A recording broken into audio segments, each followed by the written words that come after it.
नमस्कार दोस्तों, स्वागत है आपका हमारे चैनल टेल्स बाय यशु पर। यहाँ पर आपको मिलेंगी अनोखी और रोचक कहानियाँ। अगर आपको हमारी कहानियाँ पसंद आती हैं तो कृपया करके हमारी वीडियो को लाइक करें, इसको अपने दोस्तों के साथ शेयर करें और अगर आप इस चैनल पर नए हैं तो कृपया करके सब्सक्राइब करें।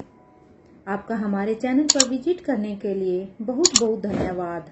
चलिए आज की कहानी का सफर शुरू करते हैं। पिछले एपिसोड में हम सब ने सुना था कि यहाँ पर अब रोहित और अनिका को पता चल जाता है कि आखिर शीला को किसने मारा है, क्योंकि एक तरफ जहाँ पर अनिका को नताशा से पता चलता है क्योंकि उसे उसके ऊपर शक हो जाता है, तो उधर दूसरी तरफ रोहित को चिराग और अब्दुल बता देते हैं कि शीला को आयशा मैडम ने मारा है। वो भी यहाँ पर अपना पूरा का पूरा प्लान बताते हैं कि किस तरह से उन्होंने वहाँ पर अनिका मैडम के कहे अनुसार करिश्मा को टेडी बियर गिफ्ट किया था, जिसमें उन्होंने एक हिडन कैमरा भी लगाया हुआ था। तो इधर दूसरी तरफ लंदन में यहाँ पर अब रेखा मूर्ति बस अंजलि मल्होत्रा को ही देख रही थी और इधर अंजलि मल्होत्रा जो कि अभी यहाँ पर अपनी आंखें बंद करते हुए ही कह रही थी, मैं तुम्हें नहीं छोड़ूंगी, तुमने मेरे बच्चों को मार दिया है। इधर उसकी ये सारी ही बातों को सुनकर अब रेखा मूर्ति को थोड़ा अजीब जरूर लगता है, लेकिन अब वो अंजलि के पास जाती है और अब उसे उठाने की कोशिश करती है, क्योंकि अंजलि भी यहाँ पर ऐसा लग रहा था जैसे किसी सपने में या दबे हुए ही वो ये सब कह रही थी। इसलिए अब वो यहाँ पर अंजलि को उठाते हुए कहती है, अंजलि उठो, अंजलि क्या कह रही हो तुम? अंजलि एक बार अपनी आंखें तो खोलो। इधर अंजलि मामी की आंखें जब रेखा मूर्ति की जब उन्हें उठाती है तो भी यहाँ पर अंजलि मामी की आंखें अभी भी बंद जरूर थी, लेकिन उनके कानों में अब रेखा मूर्ति की आवाज जा रही थी और अचानक से अब उनकी आंखें अब एकदम से ही खुलती हैं, तो उनके मुंह से अब सहसा ही निकल जाता है, मैं उसे मारना नहीं चाहती थी, उसने मुझे मजबूर कर दिया था ये सब करने के लिए। मैंने कभी राजीव को धोखा नहीं दिया था, कभी नहीं किया था मैंने ऐसा वैसा कुछ भी। ये सब कहते हुए ही अंजलि मामी अब काफी पैनिक करने लगती है। ऐसा लग रहा था जैसे अंजलि मामी अब अपने होश हवास में नहीं थी। इधर उन्हें अब रेखा मूर्ति अब अंजलि को इस तरह से पैनिक करता हुआ देखकर रेखा मूर्ति को अचानक से कुछ भी समझ में नहीं आया कि आखिर अब वो अंजलि को संभाले तो कैसे संभाले। इसलिए अब अचानक से अब वो उन्हें एकदम से एक जोर का हक कर लेती है और अब उन्हें शांत करने की कोशिश करती है कि शायद इस तरह से वो थोड़ी सी शांत हो। और अब रेखा मूर्ति कहती है, देख अंजलि, शांत हो जाओ, अपने दिमाग को पहले शांत रखो। इधर अंजलि को ऐसे देखकर अब रेखा मूर्ति को बुरा जरूर लग रहा था, लेकिन अब वो वहां पर रखी हुई बैल को बजा देती है। जैसे ही रेखा मूर्ति ने यहाँ से बैल बजाई तो इस बैल की आवाज को सुनकर एक स्टाफ वहां पर जल्दी से दरवाजे के पास आ जाता है। तो उसे देखकर अब रेखा मूर्ति कहती है, दे जाओ जाकर जल्दी से मेडिकल रूम से डॉक्टर को लेकर आइए, इनकी तबीयत बहुत ही खराब है, जल्दी जाइए और उनसे कहिए कि पेशेंट काफ़ी पैनिक कर रही है। इधर रेखा मूर्ति की ये आवाज़ सुनते ही अब वो स्टाफ कहता है, ओके मैडम, और ये कहते हुए ही वो स्टाफ वहाँ से भागते हुए सीधा ही डॉक्टर के पास जाने लगता है। वो स्टाफ यहाँ से डॉक्टर के पास चला गया था, तो यहाँ पर अब रेखा मूर्ति अंजलि मामी को ही संभाल रही थी, लेकिन वो सच में बहुत पैनिक कर रही थी। इधर कुछ देर के बाद वो स्टाफ अब जब वहाँ पर पहुँचता है तो वो डॉक्टर को इन्फॉर्म कर देता है, जिसे सुनते ही डॉक्टर भी जल्द से जल्द अब वहाँ पर आ जाता है। और जैसे ही डॉक्टर अब यहाँ पर इस रूम में आता है तो डॉक्टर को देख कर अब यहाँ पर रेखा मूर्ति कहती है, डॉक्टर प्लीज चेक हर, देखो ये कुछ ज़्यादा ही पैनिक कर रही है, अगर ये ऐसे ही पैनिक करती रही तो इसकी तबीयत और भी खराब हो जाएगी डॉक्टर। इधर रेखा मूर्ति की इस बात को सुनकर अब डॉक्टर कहता है, आप प्लीज एक बार इन्हें छोड़िए, मुझे एक बार इन्हें एग्जामिन करने दीजिए, इन एग्जामिन करने के बाद मैं बता सकता हूँ कि आखिर इन्हें क्या हुआ है और हमें क्या करना है। अब डॉक्टर की इस बात को सुनकर अब यहाँ पर रेखा मूर्ति भी अब अंजलि मामी को वहाँ लेटा देती है और वो थोड़ी पीछे जाकर खड़ी हो जाती है। तो इधर अब अंजलि मामी को डॉक्टर अब अच्छी तरह से एग्जामिन करने लगता है। अंजलि को एग्जामिन करने के बाद अब डॉक्टर कहता है, इन्हें अभी के अभी एक इंजेक्शन देना होगा जिससे इनका दिमाग थोड़ा सा शांत हो सके, क्योंकि ये भी बहुत ही पैनिक मोड में है। अब ये कहते हुए ही डॉक्टर अब एक इंजेक्शन निकालता है और उस इंजेक्शन को अंजलि मामी को लगा देता है। इंजेक्शन का असर अंजलि मल्होत्रा के ऊपर इतनी तेजी से हुआ कि अभी ये कुछ ही सेकंडों के अंदर अब इस इंजेक्शन की वजह से अब अंजलि मामी की आंखें फिर से बंद होने लगी थी और वो फिर से यहाँ पर अपनी एक गहरी नींद में चली जाती हैं। इधर अंजलि मामी को फिर से सोता हुआ देखकर अब रेखा मूर्ति अब डॉक्टर से कहती है, डॉक्टर क्या क्या हुआ है इसे, क्या आप कुछ बता सकते हैं? रेखा मूर्ति की इस बात पर अब वो डॉक्टर कहता है, देखिए इन्हें कोई ऐसी बात पता चली है जिससे कि इन्हें एक बहुत ही गहरा शौक लगा है। ये अब अभी अपने उस शौक से बाहर ही नहीं आ रही है। मेरे ख्याल से इस वक्त इन्हें डॉक्टर अमृता की खास ज़रूरत है, क्योंकि ये बात इनके दिमाग पर लगी है। तो अब दिमाग के लिए तो अब डॉक्टर अमृता ही मेरे ख्याल से सही हैं। वो ही अब इनका ट्रीटमेंट कर सकती हैं। इधर डॉक्टर की ये बात सुनते ही अब रेखा मूर्ति कहती है, लेकिन वो कैसे पॉसिबल है डॉक्टर?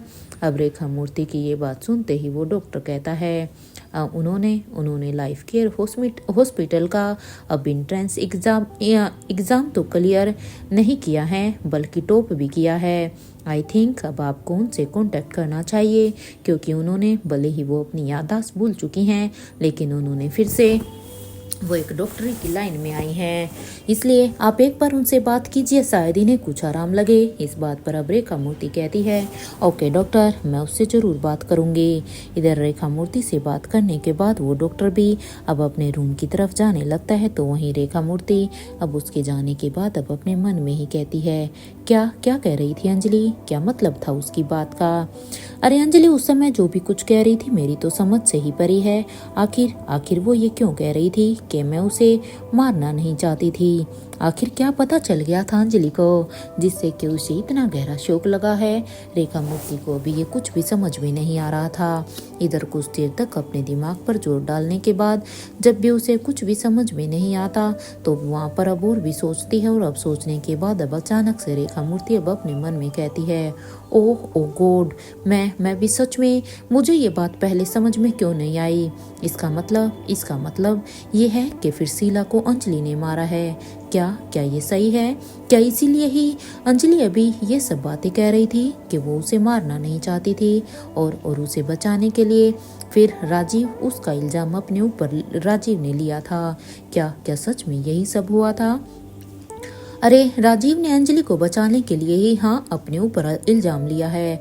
अरे वो तो अच्छा हुआ कि अपनी सूझबूझ से महेंद्र ने राजीव को जेल से बाहर निकाल दिया, और हो ना हो इसमें करण गुलेरिया और धनंजय पीरामल ने भी उसकी हेल्प की होगी।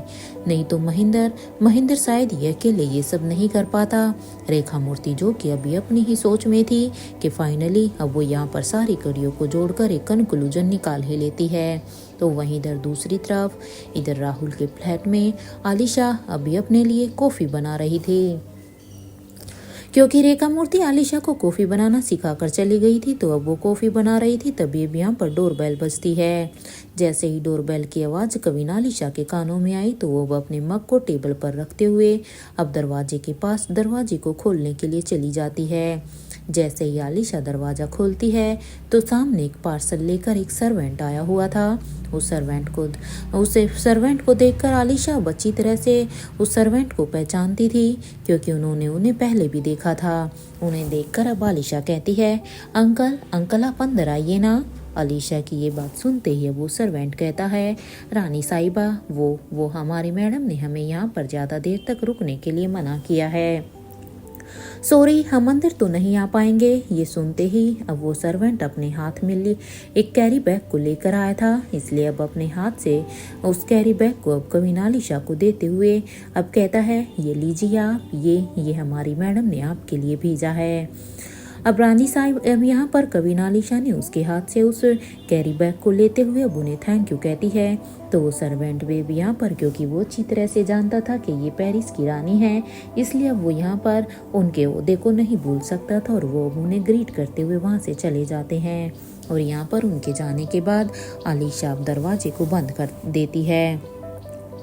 दरवाजे को बंद करने के बाद अब आलिशा टेबल की तरफ बढ़ जाती है और वो अब कैरी बैग को टेबल पर रखते हुए अब उसके अंदर से एक एक आइटम को चेक करने लगती है कि आखिर आलिशा ने जो जो चीज़ रेखा मूर्ति को यहाँ पर भेजने के लिए कहा था, क्या वो सारी की सारा सामान इसमें है या नहीं।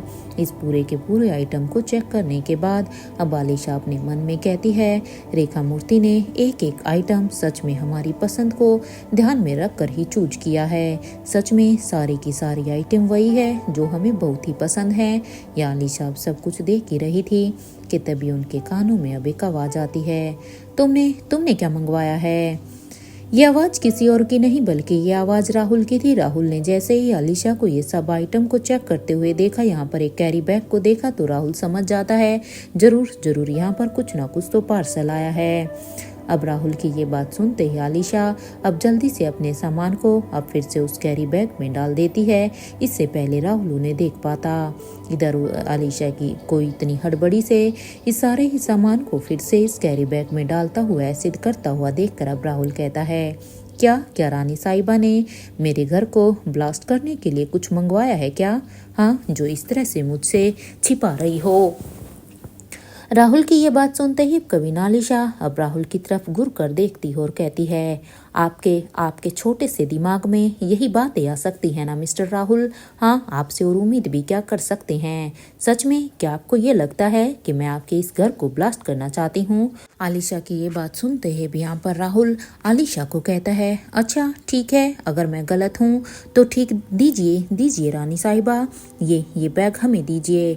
अरे हम भी तो देखें कि आपने क्या मंगाया है। हाँ, अगर मैं गलत नहीं हूँ तो। राहुल ने ये कहा ही था कि राहुल की इस बात को सुनकर इससे पहले कि कविन आलिशा उस बैग को पकड़ पाती कि उससे पहले ही राहुल ने अपने हाथ को कैरी बैग की तरफ बढ़ा दिया था और वो अब उस कैरी बैग को एक झटके से ही अपने हाथ में ले लेता है और उसे उठाकर जैसे ही राहुल अब उसके अंदर के आइटम को देखता है तो वो जल्दी से ही उन आइटम को उस बैग के अंदर ही रखते हुए ही वो आलिशा को जल्दी से सॉरी बोलता है, क्योंकि इन आइटम को देखकर सच में अब राहुल को भी अच्छा नहीं लगा और अब वो सीधा ही किचन की तरफ जाने लगता है, क्योंकि ये आइटम कविन आलिशा के पर्सनल थे। तो वहीं राहुल की इस हरकत पर अब कविन आलिशा कहती है, हम आपको अब छोड़ेंगे नहीं, आपको ये सब नहीं करना चाहिए था, क्योंकि आलिशा बिल्कुल भी अपनी ये पर्सनल चीजें राहुल को दिखाना नहीं चाहती थी। इधर ये कहते हुए ही अब आलिशा कहती है, हमारे लिए ब्रेकफास्ट रेडी कीजिए और हाँ, कम से कम इस टीवी को रिचार्ज करवा दीजिए। हम यहाँ पर बैठे बैठे बोर होते रहते हैं, हमें पूरा दिन बिल्कुल भी अच्छा नहीं लगता और हाँ, हमारे पास एक फ़ोन भी नहीं है, इसलिए हमें पूरा दिन निकालना बहुत ही मुश्किल हो जाता है।